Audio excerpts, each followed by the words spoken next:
আসসালামু আলাইকুম। আমি ডাক্তার শাহনাজ পারভিন, প্রাচ্য হোমিও হলের পক্ষ থেকে সকলকে আমার চ্যানেলে আমন্ত্রণ জানাচ্ছি। আজ আমি আপনাদের সাথে মূত্রথলির পক্ষাঘাত বা অসারে প্রস্রাব হওয়ার হোমিওপ্যাথি মেডিসিন নিয়ে আলোচনা করব। আলোচনার প্রথমে আমি মেডিসিনগুলির নাম আপনাদেরকে জানাবো, তারপর এটা নিয়ে বিস্তারিত আলোচনা করব। চলুন তাহলে ওষুধগুলির নাম জেনে নেওয়া যায়। কস্টিকাম, ইকুইজিটাম হাই, medorrhinum, turnera, petroselinum, hyoscyamus, kali phos ইত্যাদি। এখন আমি পর্যায়ক্রমে ওষুধগুলি নিয়ে আপনাদের সাথে আলোচনা করব।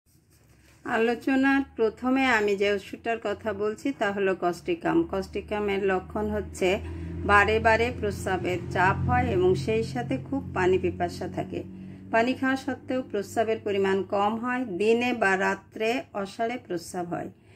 স্ত্রী লোকদের, বিশেষ করে বৃদ্ধা মহিলাদের চলাফেরা করার সময় অথবা হাঁচি বা কাশির সময় অসাড়ে প্রস্রাব হয়ে যায়।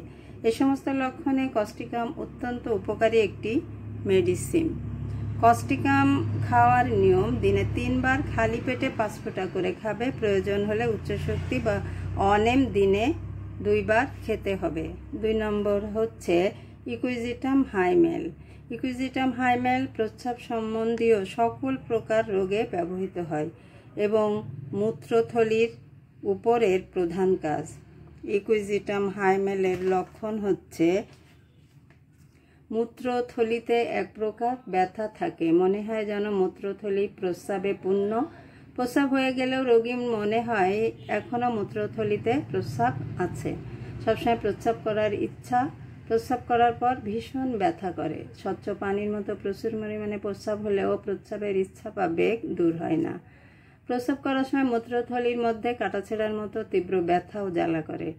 বৃদ্ধা স্ত্রীলোকদের মূত্রথলির পক্ষাঘাত হয়। অসাড়ে প্রস্রাব হয়ে যায় রাত্রিতে ইত্যাদি লক্ষণে ইকুইজিটাম হাইমেল খুবই উপকারী মেডিসিন। ইকুইজিটাম হাইমেল খাওয়ার নিয়ম: দিনে 3 বার খেতে হবে। 3 নম্বর হচ্ছে মেডোরিনাম। আমরা জানি মেডোরিনাম নসট বা রোগ বীজজনিত মেডিসিন। মেডোরিনামের লক্ষণগুলি হচ্ছে কোমরের পিছন দিকে যেখানে কিডনি সেখানে ভয়ানক ব্যথা হয়। প্রচুর পরিমাণে প্রস্রাব হলেও ব্যথা কম হয় না।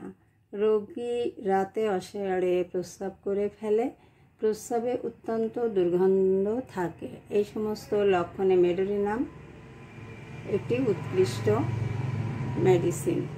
মেডোরিনাম খাওয়ার নিয়ম: 200 শক্তি দিনে 3 বার খালি পেটে 5 ফোঁটা করে খেতে হবে। 4 নম্বর হচ্ছে টার্নেরা। টার্নেরা এর লক্ষণ হচ্ছে বৃদ্ধাদের প্রস্রাবের বেগ ধারণের অক্ষমতা, দিনে এবং রাত্রে অসাড়ে ফোঁটা ফোঁটা প্রস্রাব হওয়া।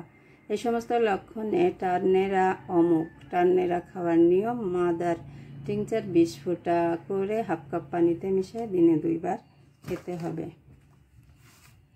5 নম্বর হচ্ছে পেট্রোসেলিনিয়াম।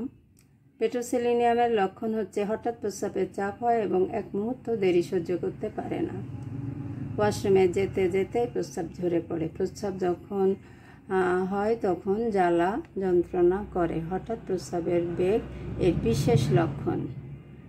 খাওয়ার নিয়ম: 200 শক্তি সকাল বিকাল দিনে 2 বার 5 ফোঁটা করে খেতে হবে। 6 নম্বর হচ্ছে হায়োসিয়ামাস। এর লক্ষণ হচ্ছে মূত্রথলির পক্ষাঘাত হওয়ার কারণে অসাড়ে ফোঁটা ফোঁটা প্রস্রাব হয়। এই লক্ষণে হায়োসিয়ামাস একটি উৎকৃষ্ট মেডিসিন। খাওয়ার নিয়ম: 200 শক্তি 3 ঘন্টা অন্তর 3 ফোঁটা করে খেতে হবে। 7 নম্বর হচ্ছে ক্যালিফস। ক্যালিফসের লক্ষণ হচ্ছে মূত্রথলির পক্ষাঘাত হওয়ার কারণে অসাড়ে প্রস্রাব হয় এবং প্রস্রাবে যদি প্রচণ্ড দুর্গন্ধ থাকে তাহলে ক্যালিফস একটি উৎকৃষ্ট মেডিসিন। ক্যালিফস খাওয়ার নিয়ম: 200 শক্তি দিনে 3 বার 5 ফোঁটা করে খালি পেটে খেতে হবে।